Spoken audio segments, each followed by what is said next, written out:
God grant us the serenity to accept the things we cannot change, and the courage to change the things we can change, and the wisdom to know the difference. My mind is filled with negative ways of perceiving, thinking, and feeling. It has caused my life to be counterproductive. I lie, hide, cheat, steal. I have adopted those ways as the primary value system of my life. It has caused my life so much misery, so much pain. It's that value system that is keeping me in conflict with my environment. Grant me the courage, dear God, to change that, and the wisdom to know the difference between the lie, hide, cheat, love, and respect dynamic way of life.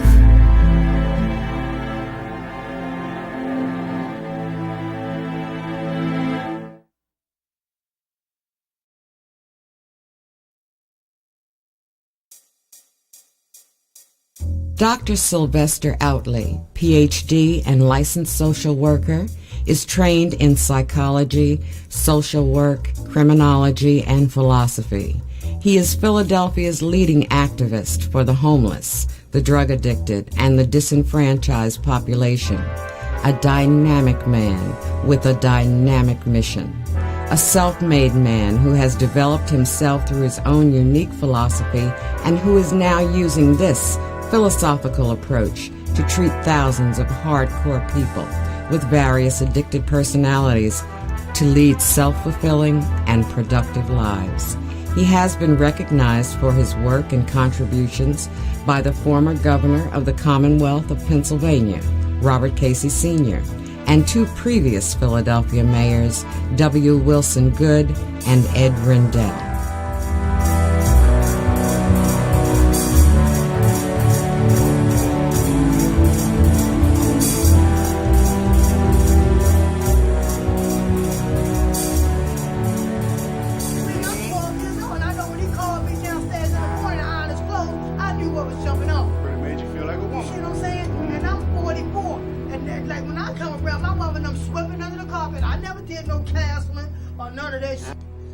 One of the most successful programs in helping me achieve this goal was Dr. Sylvester Outley's Self, Inc. Self Incorporated really took the bull by the horns. It really emphasized a change in lifestyle, first and foremost by bringing the concept of clean and sober to Philadelphia's shelter systems. Just that concept alone, just that rule, that in of itself was a new dynamic that caused individuals to take a look at their lives, change their lifestyle, and begin to position themselves to be able to grow, to be able to learn, and to be able to take advantage of opportunities. Self Inc. didn't just stop there. It didn't just demand that you were clean and sober and just get shelter, but it demanded that you did something, that you accept and get involved in training, that you learn things that will help you break the cycle of homelessness. And really, the test of a society is not just do we keep our people out of the cold so they don't freeze to death. The test of our society should be, do we take the most vulnerable individuals and nurture them and create opportunity for them, give them the tools to help themselves? Because in the end, that's what life's about. I don't believe any individual wants to be taken care of for the rest of their life. I think every individual wants the dignity of a job, of being able to live a life on their own, to be able to be self-sufficient. And Dr. Outley has been one of the chief disciples of all of those fundamental theories. I'm an addicted person. I've been addicted. I come out of this stuff 47 years ago. But once addicted, always addicted. We have abusive, addicted ways of relating to our environment. That abusive, addicted ways of relating to your environment keeps you shut out because your main line keeps you at a distance. You can't get a job, you can't get a decent place to live, you can't get enough money to live on. Main line shuts you out. In terms of hindsight, that over the period of the last 6 years that I've been a part of the program, I've seen it grow, I've seen it expand, I've seen it mature and I see it now as one of the premier programs in the country of dealing with not just the person who's homeless, but dealing with the total person from not only from a point of view of their addiction or their problem, but also from a point of view of what they need to do to become self-sufficient. And I think that's the thing that separates this program from all the rest. Plus that, I think Doc has a view of the whole person, of the person actually not just simply being compartmentalized, but look at the total person and say this person needs not only help with addiction, needs help also with understanding who they are as a person, why they are where they are, and number three, how they can come out of it and who they can become in the end. And that, in my view, is what makes this program so unique and so strong.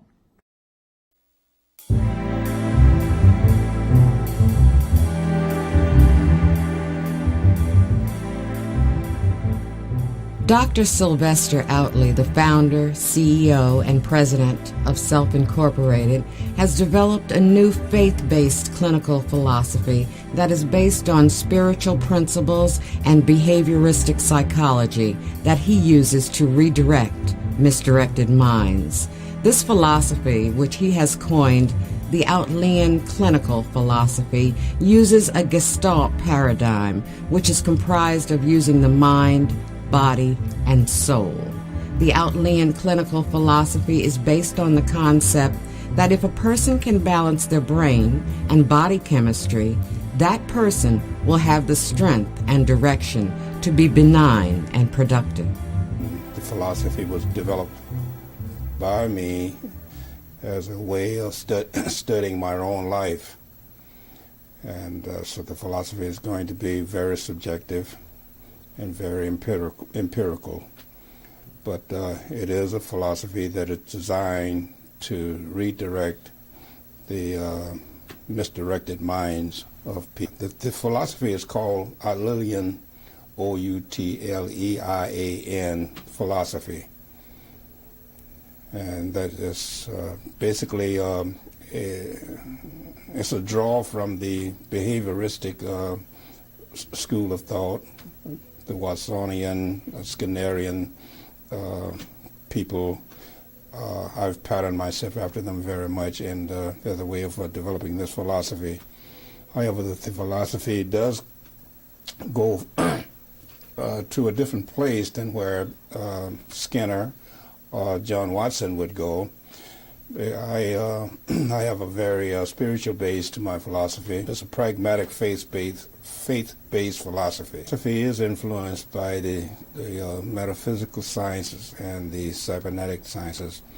And the metaphysical sciences is what I've used to interpret biblical concepts. So the metaphysical understanding of biblical concepts has helped me to put this philosophy together. When I use the term cybernetic, it's basically just talking about automatic processes. Like in the biblical sense, it says you will reap what you sow. That's sort of an automatic. Or the measure you give, so shall you receive. That's sort of automatic. And in psychology, we talk a lot about the involuntary system. I'm using the cybernetic sciences as a way of understanding the involuntary system, the whole biological system, in relation to human behavior. My approach to helping drug addicts and people who are addicted to crime, and my approach is to help people to not focus on the crime or not focus on the drugs, but to focus on the weaker parts of themselves as a way of strengthening that self. So you'll look at what it is, you focus on yourself. In the rooms they talk a lot about focus, keep the focus on you. You need to focus on you in terms of how you're coping with life. If you're coping with life in some fearful way where you're hiding and spending the bulk of your time trying to stay in hiding so people don't discover you, it means that you are you are not discovering yourself. You're not letting yourself be known to yourself, and it leads on into self-abandonment. You actually you learn to hate yourself. You learn, and at the same time, you'll smile at yourself while hate yourself. So you're into a lot of mixed emotions like that. Unbalanced chemistry will cause an individual to be in conflict with his or her environment. This will result in cultural pain, fear, guilt, pity, shame, and doubt. This cultural pain is medicated by both internal unbalanced chemistry, lust, and greed, as well as injecting external mood-altering chemicals into one's body. But I have learned to be strong enough to stand as an example to people and to help people to find themselves and to teach people how to do that, and the various and these various organizations that I've been a part of. When I'm working with drug addicts and homeless people and people returning from prison, it's the population that I spend the bulk of my time with. I spend 90% of my professional time with that population, simply because I'm from that population and I understand the way they carry themselves. I understand a lot of their hiding places and how to reach them. And out of jail since age 11. And I was hardened in that. I had all the criminal codes nailed into me. I was a hardcore criminal, and nothing anybody could say would stick because they couldn't penetrate me. And doing time didn't. I've been through so many jails and penitentiaries. It's incredible. Doing time didn't faze me at all. But once I was up for life, and the best they were offering me was 50-year plea bargain. That penetrated, and then about 2 years of processing that situation, 18 months to 2 years of processing that situation, my lawyer finally got it down to 25 years and then down to 10 years, between 5 years for state and 5 years for feds for transporting drugs across the state lines. Well, I was so happy to get 10 years as opposed to life that the process itself shook me clean. Dr. Outley's way of viewing God is that it is a source without structure, size, texture, gender, shape, or space. This is because God encompasses all the aforementioned aspects. He calls God ultimate, universal dynamics. Short of God could have penetrated me, and I wasn't about God, so I wasn't paying it. I wasn't trying to deal with God in a sense. I wasn't trying to relate to God, but it took a power greater than myself that is both inside of me and outside of me to penetrate. And without knowing that was happening to me, it was happening. I was looking for something that was great, that was powerful enough to change my way of thinking and feeling and behaving. So the term God then is not used in a traditional sense, and certainly doesn't have any devotional attachments to it. It's all practical, as a practical understanding of the power of the universe that I call love. Love is God and God is love, as stated in the Old Testament. And then God to me became that source that I could relate to, that I could trust. There was nothing in my life that I could trust. A hardcore criminal trusts nothing. So there was nothing that I could trust, and in order to dig some of my bottom lines out and clean me up and cause me to be a better functional human being, I needed to penetrate myself. God is a strange way. I was practically illiterate, and I was trying to read, learning to read by reading philosophy. And I picked up a book where Nietzsche was questioning God, and Nietzsche says, had this whole concept, God is dead. And so it's interesting, and it's an interesting concept, but I couldn't understand how that could be. So I went to the Bible to try to understand what Jesus had to say about God being dead, and I got hooked onto Jesus. So, but I didn't get caught into any religion about it. It's just that Jesus had practical ways of explaining things, and that's what I mean by the metaphysical understanding of biblical concepts. Jesus talks about the kingdom of God being within. I thought the kingdom of God was all the money and stuff that I was chasing, and the women that I kept involved with me was my kingdom, and the drugs was my kingdom. And Jesus comes along saying the kingdom of God is within. So Nietzsche is saying God is dead. Jesus is saying God is within you. And I started paying attention to that. I started trying to understand what Jesus had a reference to, the kingdom of God within me. So certainly I had gotten into enough trouble with my own way of sizing up my kingdom that I was willing to cut that loose.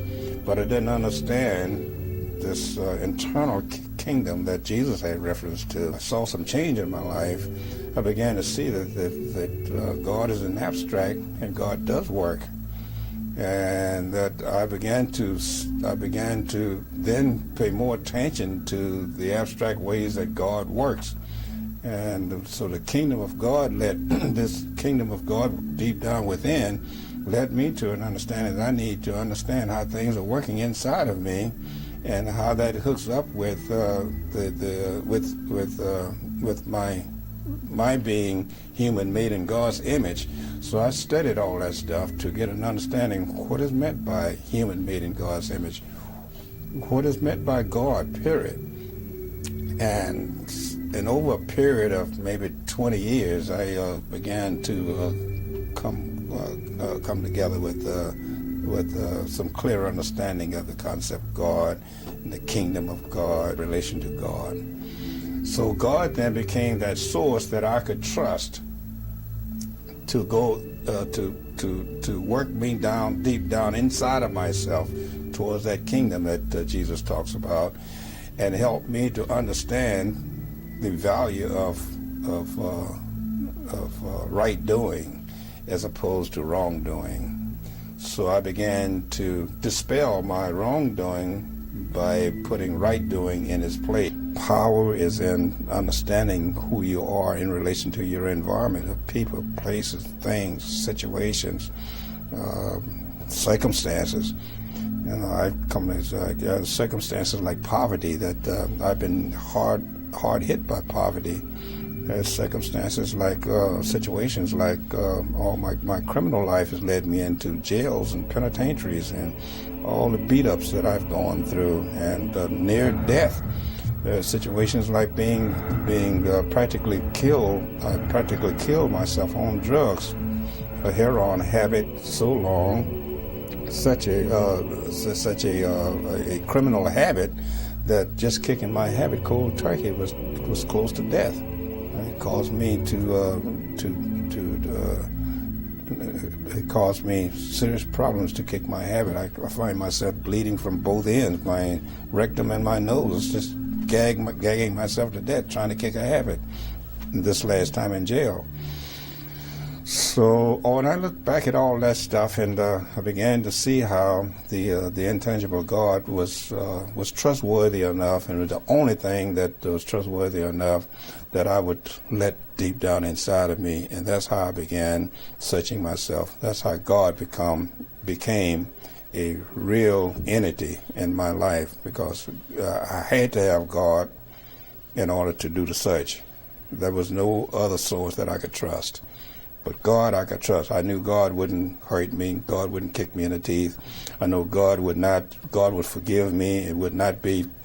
God would not be frightened of my criminal acts, and God would not be scared of me doing something to God.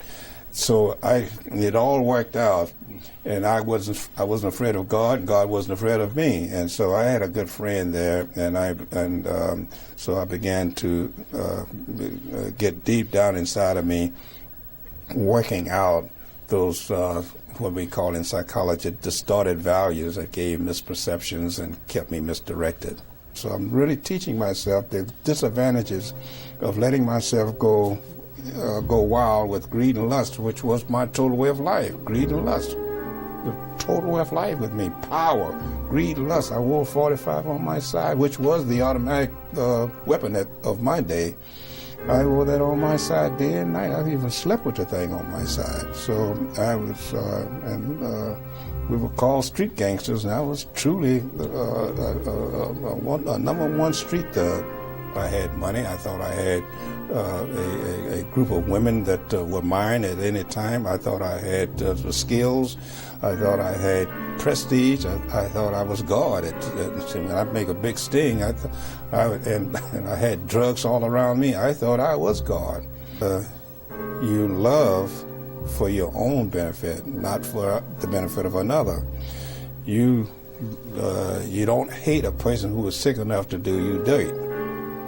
Because when you do, you're letting that person into your head, and then you come out with a vindictive response to that person's dirt, and you're in just as much trouble as the sick person. So I'm beginning to understand this stuff in that way, but it took me a long time to get to that.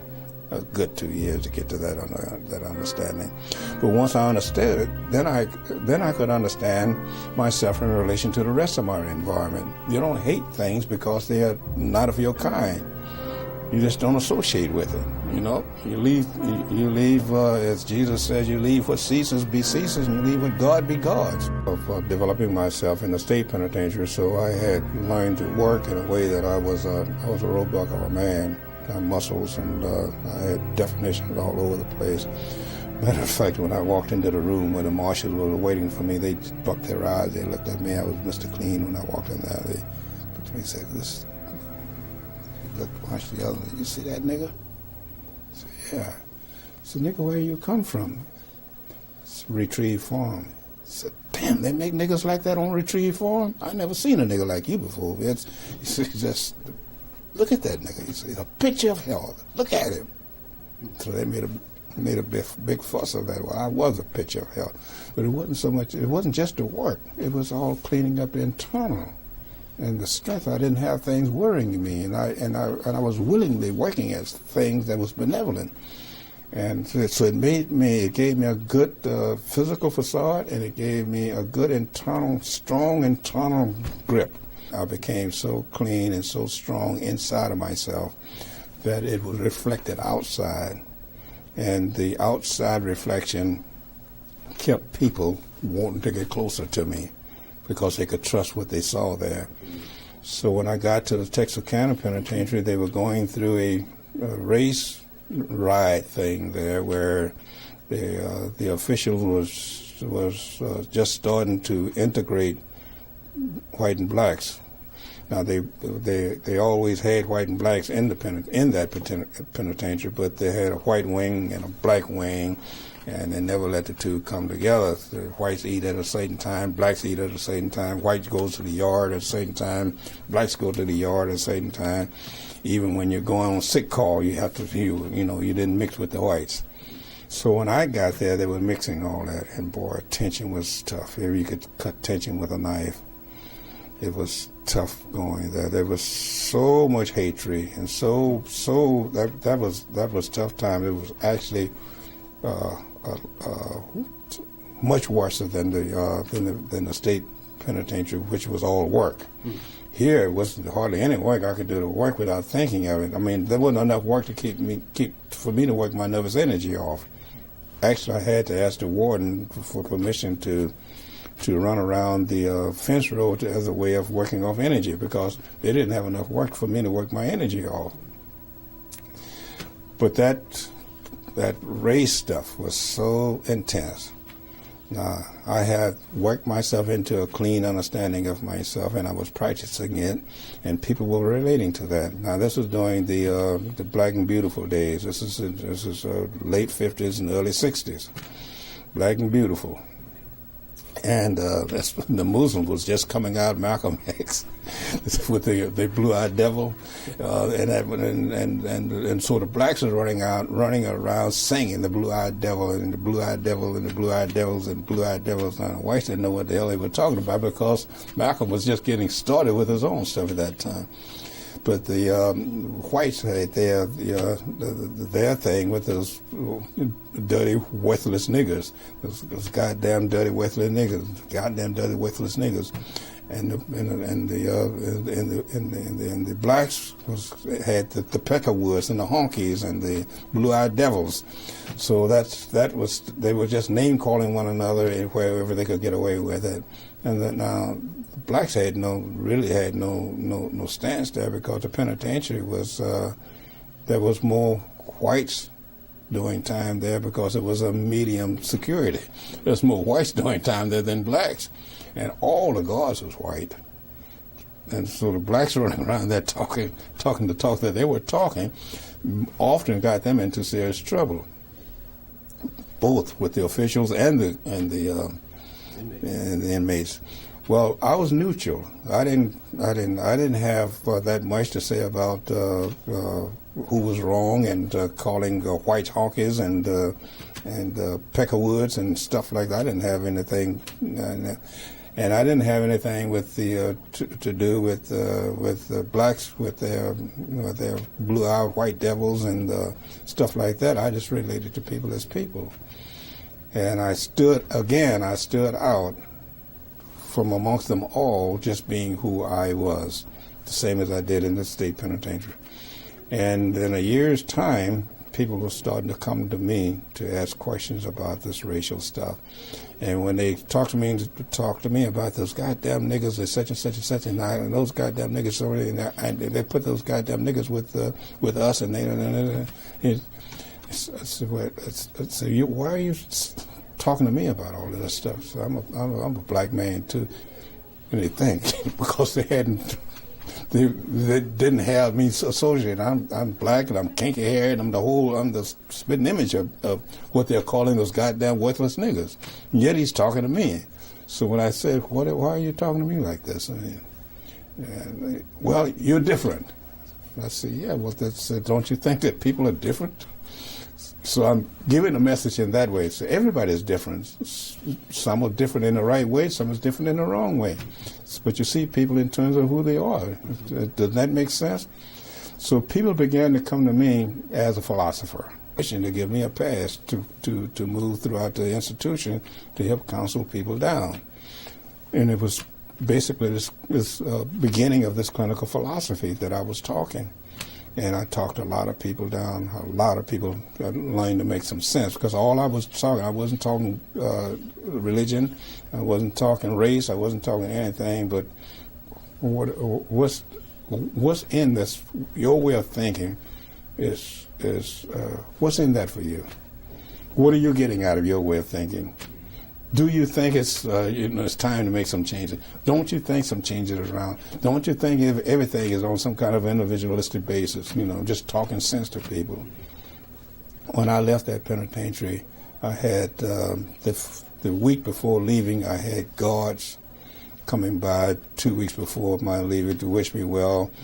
The ones that was doing night shift, because they knew that I would be gone when they come on the ones who knew that they would be gone at the time that I would be released was coming by to wish me well.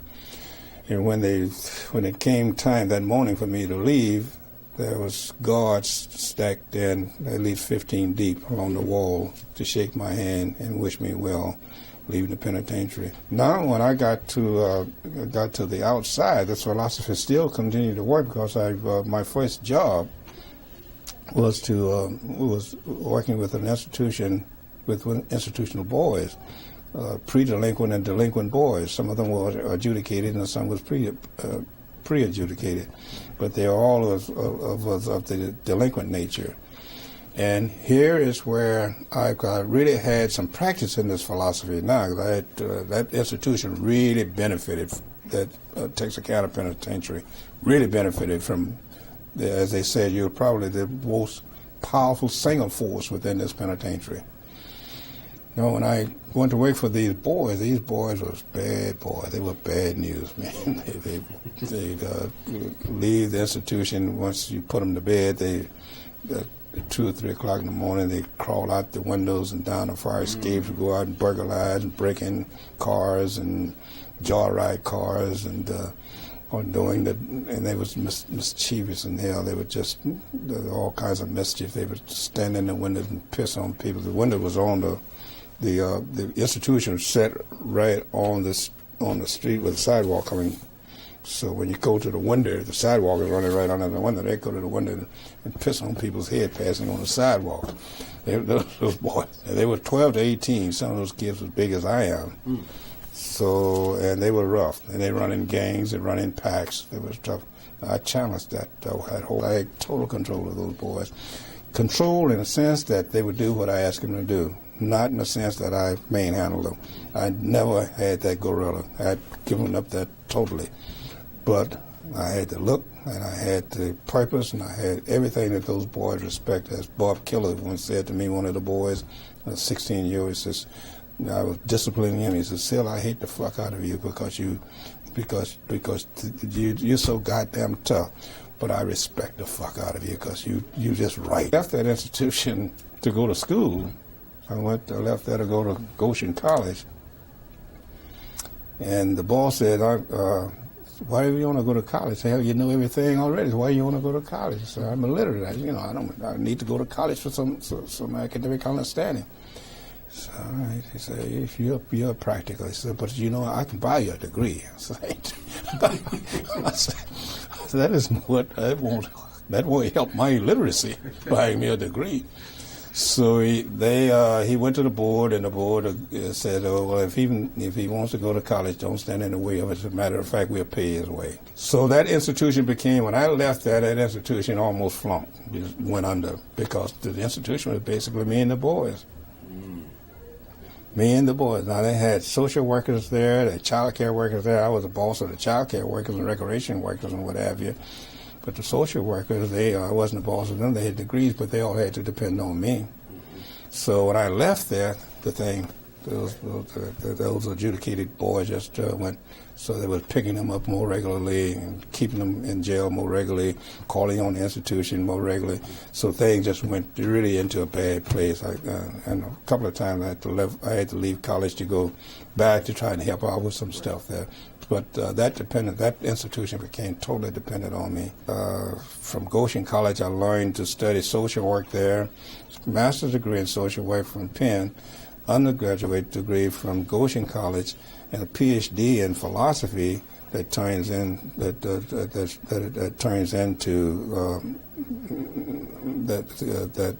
it's used in this whole concept of clinical philosophy.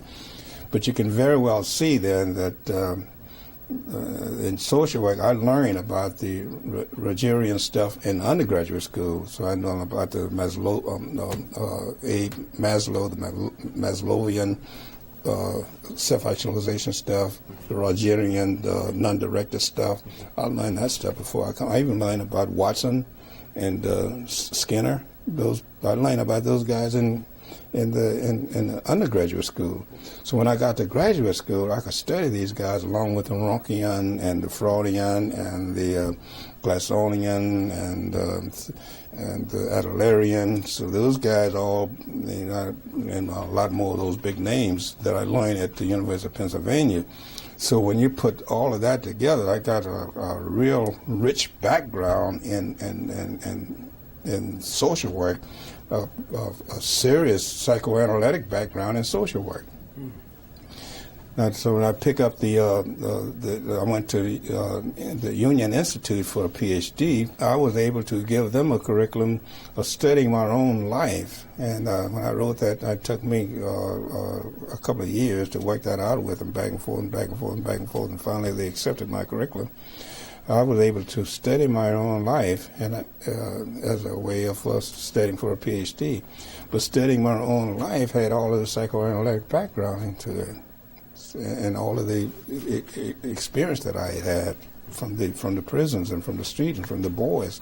And I put all that together and I come up with this clinical philosophy. Everything that I do is a study of humanity. It's a study, and it's not an intellectual study. It's more of an empirical, it's a subjective empirical study of people. And it all comes from relating myself to the situations of others and trying to pick it up on an empirical level. I can measure it out, I can see it, I know it's real. That's why I'm calling it empirical, because I know it's real. Out of a misdirected, conditioned mindset, the human mind does not secrete a balanced chemistry that is conducive to well-being, and therefore people spend the bulk of their energies covering up part of who they are because they do not want to expose their true self. Your brain doesn't think. Your brain is an electrical, mechanical device. Brain doesn't think. The brain responds to the pressure, the responds to weight. The weight comes from your perception. You see things, you like, and it causes the brain it causes what we call the electrical fallouts to settle on the dendrites. Predisposition from previous things that you see. So you got a predisposition, you got precipitating factors out there, and all of that then causes the dendrite to catch the electrical fallout. When the dendrite gets its load, that's a little gadget device around the cell. When the dendrite gets its load, that load goes into the internal cell, and the cell fires. And when the cell fires, you got what they call neuron transmitters there. The neuron transmitters flows right down the axon to the synapse. And the synapse manufactures those chemistries into feelings, attitudes, and behavior. So if you got off chemistry, you're going to have off attitudes and behavior. You got off attitudes and behavior, you're going to have off, people are going to be offing you out there. Dr. Outley shows how the human mind becomes misdirected and conditioned over years of practice. He points out that this conditioning is not conducive to the well-being of the individual. More importantly, Dr. Outley shows various ways to break out of the conditioned mindset. Truth, honesty, gives the person the base to have good freedom of choice. That base becomes like ability to process one's life. So an honest expression of one's true way of feeling is a value system that keeps a life in its purity. And then for a life to reach that point means that the life then has developed some virtues like forgiveness and humility and ability to accept differences, stuff like that. These are virtues that strengthens the life and hold the strength in life. Whereas the opposite side of that is the personality. That's that's all what I call the opposites of principles. Personalities has to do with the things of world, money being the big one, sex being, I don't know which is the biggest, and they are all good. Money, we need money, money is good. We need sex, sex is good. We need bread, bread is good. We need all of these things. But when these things transcend this, when this value system gets bigger than this value system, then we have a personality-driven mind or a body-driven mind, a body driven by its instincts. And a body-driven mind is looking for instant gratification. It's looking for ways to gratify itself. Whereas a principle-driven mind is looking to make others happy, as opposed to you make yourself happy by making others happy. It's called unconditional giving. Over here, it's selfish. We deal outside of ourselves, and we are oriented to that. We are schooled in it. We are oriented to it. We're stuck with it, and we don't know how to get out of that. And that's right across the board, right across the human race. I don't care whether you're white, black, rich, poor, male, female. We're just struck down with that old orientation. I would say that's at least a 5 million year lag there. Look at the kind of stuff that we know how to make and build. We can fly all over the universe. We can go all to the moon and stuff like that, and yet we can't behave well enough to get along with one another across the table. I had to create Self-Incorporated to put this stuff into some kind of a package where it can I can train more people to be with me, and expose more people to the way we operate as a way of helping people to get better with their lives. So Self-Incorporated is built on a love and respect foundation. And as I said, love is God. That's the vertical. The respect is horizontal. So when you look at that, it gives you a straight clue as to how God is the universe. Horizontal is the world. When you look at that, it just puts you in the best position that you could possibly think of. This organization is running about something like 800 contacts a month, and which means that we got about 600 people that in this program at any given time. They are sheltered like a 200-bed shelter, or 100-bed shelter, which gives us 300 beds for single men. And then we have the outpatient program that is running about 400 people, or 400 to 500 people a month through that. And we have transitional housing and criminal justice. You got another 100 people there, and we got your outreach and your step down program. You got your Supernova program. There's actually 65 beds of Supernova program. So all in all, you got more than about 600 people in this program at any one given time, and we have what we call a success rate. You have to sort of look at what you're saying when you say success. The person is off the drugs for a month, or 2 months, or 6 months, or a year. Get off of the drugs and become a productive person who's able to hold a job and make good use of their money. A person who can return to their family and become a good family person. So it's all ways of measuring what you call success. But some 80% of the people that, well, I say that in the front of the program, where we have our largest turnover, we got about 75% of retention there. But once you get past that, that's 25 or 30% turnover. Once you get past that, our turnover is something like 15-20%.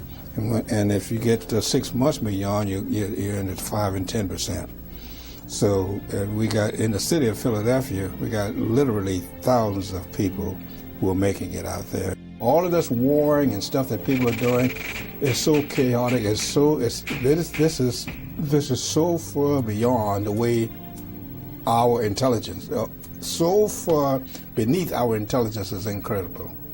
But we're stuck on stupid. We think we have to expand. We think we have to take over. We think all you have to do is be in charge of yourself, and have some trust in yourself and some faith in yourself, and in that part of you that is called human made in God's image, that mind that has no structure, no gender, no size, no shape, no texture. When I talk about the human race being at something like a 2+ million social lag, that's what I'm talking about. Because we can make things, believe me, we look at these computers and things we do, we can make things incredibly. We have all kinds of incredible ways of making things, but we can't make ourselves behave. And that's what you're talking problematic behavior. Yeah, problematic behavior. And this problematic behavior causes all the stress that's in our lives. It causes the stress, right. And all the social unrest throughout the nation. We got wars and crimes, and what we do is try to deal with it outside of ourselves. We send people to war to shoot and kill some other people. The crime, we don't deal with the problem. We deal with the symptoms. We are symptom-oriented, while at the same time, our chemistry is driving us to behave in the way that we behave. Now, it's a simple thing to turn into yourself and clean up your chemistry. If we did that in 1 year's time, we'd have a different world. We could revolutionize the world just by turning into ourselves.